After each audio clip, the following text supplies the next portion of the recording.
Hello everyone, आज की इस वीडियो में हम स्टार्ट करेंगे क्लास 9th का चैप्टर 5th एक्सरसाइज 5.1। इसका बेसिक मैं ऑलरेडी बता चुकी हूँ, इंट्रोडक्शन वीडियो में सारा बेसिक करवा चुकी हूँ, सारे इसके पोस्टुलेट्स, एग्जाम्स वगैरह सब कुछ। यहाँ पर हम डायरेक्ट क्वेश्चन सॉल्व करना स्टार्ट करेंगे। तो क्वेश्चन नंबर 1 है ट्रू और फॉल्स। ठीक है, तो आपको भी बताना है कि ये ट्रू है या फॉल्स है। टोटल 5 है, यहाँ मैंने 3 लिखे हैं क्योंकि यहाँ पे मैं आंसर्स लिखने के लिए मुझे स्पेस चाहिए था। तो यहाँ पे आपको इन सबको बताना है कि कौन सा ट्रू है कौन सा फॉल्स है, प्लस रीजन कि ट्रू है तो क्यों है या फॉल्स है तो क्यों है। तो चलिए स्टार्ट करते हैं। फर्स्ट वाला क्या है, only one line can pass through a single point.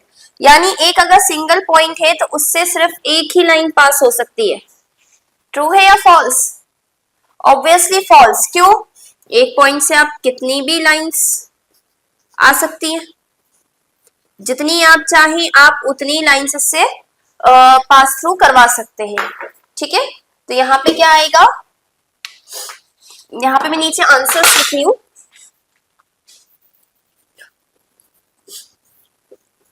यह आएगा फॉल्स।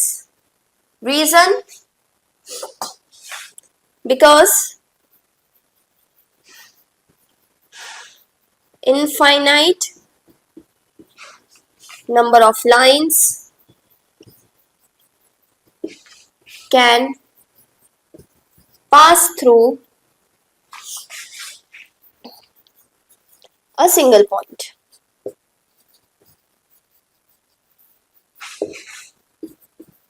आप इसको बहुत अच्छे से अगर एक्सप्लेन करना चाहते हैं तो फॉर एग्जाम्पल करके इस तरह से बना भी सकते हैं कि एक पॉइंट बना दिया और इससे बहुत सारी लाइंस इस तरह से बना दी। ठीक है, ये बनाना जरूरी नहीं है, अगर आप लाइन भी लिख देंगे तो इनफ है। आंसर नंबर बी देखते हैं। There are infinite number of lines which pass through two distinct points. ठीक है, दो पॉइंट से पास होने वाली कितनी भी लाइंस हो सकती हैं। तो देखिए दो पॉइंट्स बनाइए, अब मैं इसको इससे जोड़ूं तो एक लाइन, अब दूसरी लाइन तो ऐसी बनेगी नहीं क्योंकि अगर मैं ऐसे करती हूं तो ये तो कर्व हो गया, लाइन तो है नहीं कि इन दोनों से होती हुई जाए। तो ये भी क्या हो गया, फॉल्स।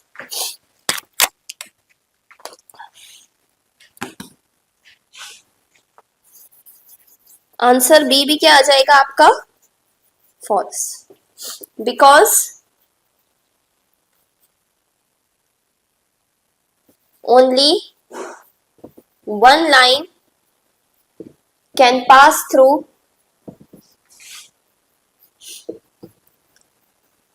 बाकी पूरी लैंग्वेज में यहीं से लिख रही हूं, सिर्फ ओनली वन लाइन लिखा मैंने, can pass through two distinct points. पूरी लैंग्वेज में क्वेश्चन में से लिख रही हूं।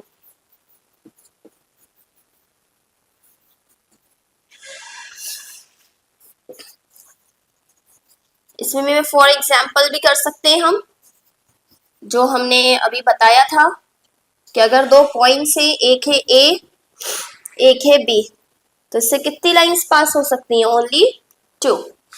थर्ड वाला देखते हैं। A terminated line can be produced indefinitely on both sides. ठीक है, अ टर्मिनेटेड लाइन यानी कि जिसके एंड पॉइंट्स हो, लाइन सेगमेंट, इसको दोनों तरफ बढ़ाया जा सकता है लाइन बनाने के लिए इनडेफिनेटली। ये अगर आप बात करेंगे तो ये हमने इंट्रोडक्शन वीडियो में ये सेंटेंस ऑलरेडी हम पढ़ चुके हैं, है ना। तो ये क्या है, ये ट्रू है। क्यों? क्योंकि लाइन सेगमेंट को आप लाइन बनाने के लिए दोनों तरफ कितना भी बढ़ा सकते हैं। जब आप कितना भी बढ़ाएंगे तो वो लाइन बन जाएगी लाइन सेगमेंट का।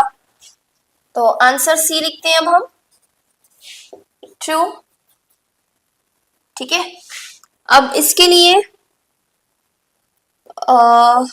हमें रीजन भी बताना है, हमें रीजन बताना है कि आप ऐसा क्यों कह सकते हैं। ठीक है, तो हम क्या करेंगे, let A B a terminated line. हम एक टर्मिनेटेड लाइन मान लेते हैं ए बी। ठीक है, और अब इसको दोनों तरफ प्रोड्यूस करेंगे इनडेफिनेटली।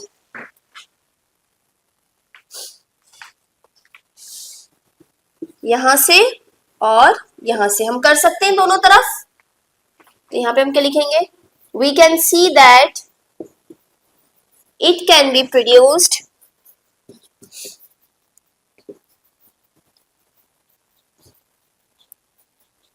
indefinitely. बहुत ज्यादा कुछ मुश्किल नहीं है, ट्रू फॉल्स है, सिंपल है। अगर आपने बेसिक पढ़ा है तो आप बहुत आराम से ये कर सकते हैं। Okay, so next one, if two circles are equal then their radii are also equal. यानी दो सर्कल अगर बराबर है तो उनकी रेडियस जो होंगी, रेडियाई जो होंगी वो भी बराबर होंगी।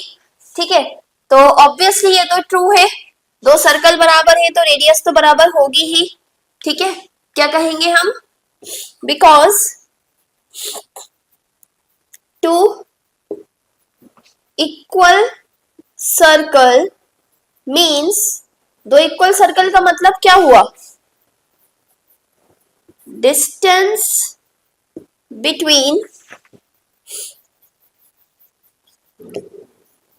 their center to circumference is equal, है ना। यानी दो सर्कल, अगर मैं कहूं कि ये दो सर्कल बराबर है, इसका मतलब यहां से यहां तक का डिस्टेंस है ना, ये बराबर होगा, और इसी को तो हम रेडियस कहते हैं। And this distance is known as radius, is known as radius or radii,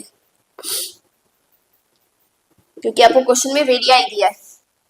okay, the next one, in the following figure AB is equals to PQ and PQ is equals to XY, then AB बराबर XY, ये आपको बताना है।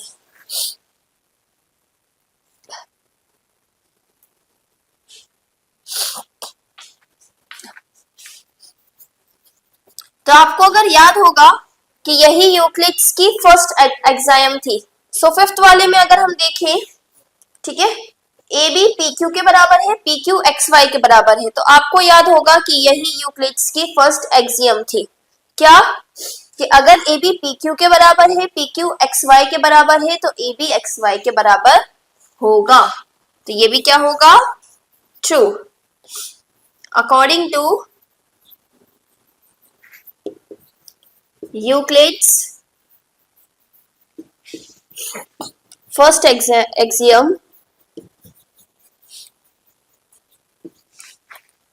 ठीक है, क्या थी Euclid's की axiom,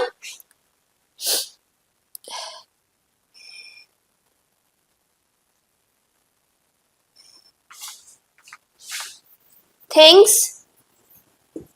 which are equal to same thing are equal to one another।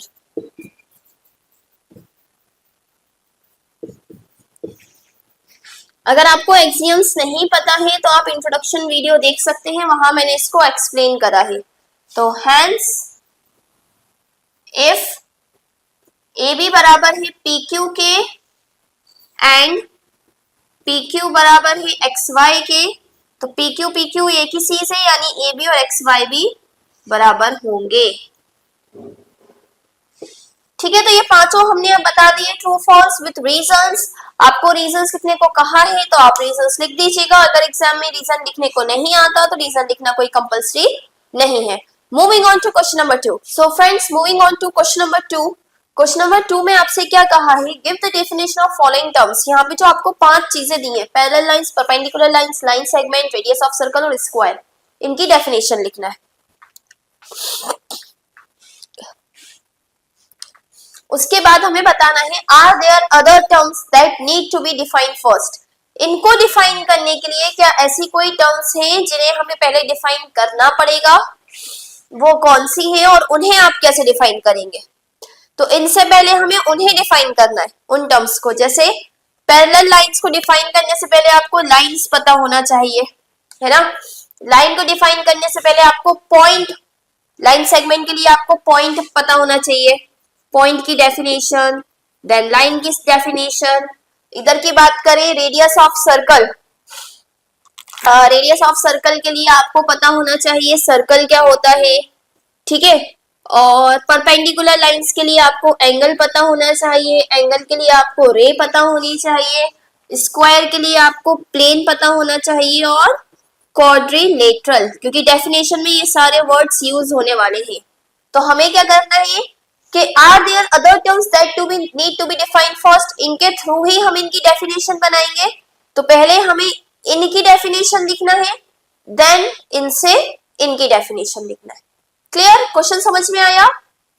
तो स्टार्ट करते हैं हम। सबसे पहले आता है पॉइंट। पॉइंट क्या होता है? सबसे पहले तो मैंने एक सेंटेंस लिख दिया, तो define above terms, we need to define these terms first. इन टर्म्स को डिफाइन करने के लिए इन टर्म्स को डिफाइन करना पड़ेगा पहले, और क्योंकि हमसे कहा है how might you define them, आप उन्हें कैसे डिफाइन करेंगे, तो आपको ये डिफाइन करके भी बताना पड़ेगा। अगर सिर्फ यहीं पे क्वेश्चन खत्म हो जाता व्हाट आर दे, तो हम सिर्फ नाम लिख के छोड़ सकते थे। तो यहाँ पे आपको नाम लिख के नहीं छोड़ना, आपको ये भी बताना है कि आप उसे कैसे डिफाइन करेंगे। यहाँ पे मैंने डेफिनेशन लिखी है, जरूरी नहीं है कि आप यही डेफिनेशन लिखें, क्योंकि पॉइंट, लाइन, प्लेन, इन सब की कोई एक फिक्स डेफिनेशन नहीं है। आप अपनी मर्जी से जो डेफिनेशन आपको सही लगे आपके हिसाब से वो बना के लिख सकते हैं। पॉइंट क्या है? A small dot made by a sharp pencil on a sheet of paper gives an idea about a point. अगर मैं एक शार्प पेंसिल से एक प्लेन पेपर पे डॉट बनाऊं तो ये क्या होगा? पॉइंट, ठीक है। अब a point has no dimension, इसकी कोई लेंथ, ब्रेथ, हाइट नहीं होती है। It only has a position, इसकी सिर्फ पोजीशन होती है। जैसे ग्राफ में हम पॉइंट लगाते हैं ना, पोजीशन पे एक्स से कितने पॉइंट ऊपर है, वाई से कितनी दूर है, तो इसकी सिर्फ पोजीशन हो सकती है कि कहां पर है, सेंटर में है पेपर के, ऊपर है, नीचे है, लेफ्ट में है, राइट में है, लेकिन इसकी कोई डायमेंशन नहीं होती, ठीक है। लाइन, लाइन को आप कैसे डिफाइन कर सकते हैं? A line is a breathless length. यहाँ पे मैंने यूक्लिड्स की ही डेफिनेशन यूज करी है, जो यूक्लिड ने डिफाइन करा था कि लाइन क्या है? लाइन एक ऐसी लेंथ है जिसकी कोई ब्रेथ नहीं होती है। Between two points that can be extended indefinitely, दो पॉइंट्स के बीच में एक ऐसी लेंथ जिसकी कोई ब्रेथ नहीं होती हो, ये कितनी भी बढ़ाई जा सकती है किसी भी तरफ, उसी को हम लाइन कहते हैं। क्लियर? दोनों डेफिनेशंस हो गई। नेक्स्ट डेफिनेशन पे आते हैं अब हम। तो अब बात करते हैं रे की। रे क्या होता है? A part of line, line का एक पार्ट है।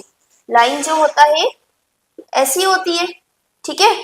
That has one and point, यानी लाइन का अगर मैं यहाँ से हटा दूं और यहाँ पे मैं एक एंड पॉइंट लगा दूं तो ये क्या बन जाएगा? रे। A part of line which has one and point and can be extended towards other point, यानी एक पॉइंट ये है, ये एंड पॉइंट है, और दूसरी तरफ ये बढ़ सकता है। दूसरा पॉइंट क्या है? बी, ठीक है। तो that has one and point and can be extended from या टुवर्ड्स भी कह सकते हैं आप, यहाँ पे फ्रॉम लिखे तो ज्यादा बेटर रहेगा। From other point is known as ray, ठीक है। यहाँ पे आप रे बना भी सकते हैं, सब में पॉइंट बना दे, लाइन में लाइन बना दे। एग्जाम्पल के तौर पे एंगल, अब a figure created by two rays, दो रे से मिलकर जो फिगर क्रिएट होता है, किस तरह से कि सिंगल एंड पॉइंट, इन दोनों के एंड पॉइंट एक ही हो, यानी एक रे इस तरफ और एक रे इस तरफ, तो ये जो फिगर बना है इसी को हम एंगल कहते हैं। Plane, a plane is a flat 2D surface that extends indefinitely. 2D मतलब इसके दो डायमेंशंस होती हैं, लेंथ और ब्रेथ।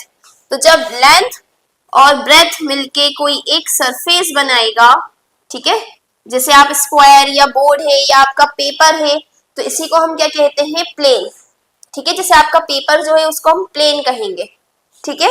तो a plane is a flat 2D surface that extends indefinitely, कितना भी बड़ा हो सकता है। ये 5 डेफिनेशन हो गई। अब दो बची है, सर्कल और क्वाड्रिलेटरल। सर्कल क्या होता है? सर्कल भी एक तरह का 2D शेप है, ऐसे होता है। क्या है ये? एक 2D शेप है where all points on the circumference, ये जो लाइन दिख रही है आपको, इसको हम कहते हैं सर्कमफ्रेंस ऑफ सर्कल। तो इस पे कहीं भी आप पॉइंट ले लें, यहाँ यहाँ यहाँ, ये सब सेंटर से इक्वल डिस्टेंस पे होंगे। A circle is a 2D shape where all points on the circumference are at same distance from the center point. Okay? Next is quadrilateral. Quadrilateral क्या होता है? Quadrilateral एक close figure होता है made up of 4 line segments. ठीक है? मैं आपको और भी वीडियोस में कई बार बता चुकी हूँ 3 स्ट्रेट लाइन से मिलके बनता है ट्राइंगल, 4 से मिलके बनता है क्वाड्रिलेटरल, 5 से पेंटागन, 6 से हेक्सागन, है ना। और क्वाड्रिलेटरल के टाइप्स क्या होते हैं, रेक्टेंगल, स्क्वायर, ट्रेपेजियम, ये सारी बातें हम ऑलरेडी डिस्कस कर चुके हैं पुरानी क्लासेस में। यहाँ पे क्या है, a closed figure made up of 4 line segment, किसी भी 4 लाइन सेगमेंट से मिलकर जो क्लोज फिगर बनता है उसे ही हम क्वाड्रिलेटरल कहते हैं। यानी square, rectangle, trapezium, parallelogram, rhombus, kite, ये सब क्वाड्रिलेटरल है। ठीक है, तो ये सारी मैंने डेफिनेशंस लिख दी। अब इनके थ्रू हम इन्हें डिफाइन करेंगे, मेन क्वेश्चन पे आएंगे अब हम। सबसे पहले इसमें आता है पैरेलल लाइंस। पैरेलल लाइंस क्या होती है, तो इनकी डेफिनेशन हम कैसे बना सकते हैं, the lines which never intersect each other are called parallel lines. दो या दो से ज्यादा ऐसी लाइंस जो एक दूसरे से कभी भी नहीं मिलती, आप इसको कितना भी एक्सटेंड कर लें ये एक दूसरे से नहीं मिलेंगी। और इसको एक्सप्लेन करने के लिए आप लिख सकते हैं the perpendicular distance between these two lines is always constant. Perpendicular distance मतलब ये स्ट्रेट जो डिस्टेंस होता है ना,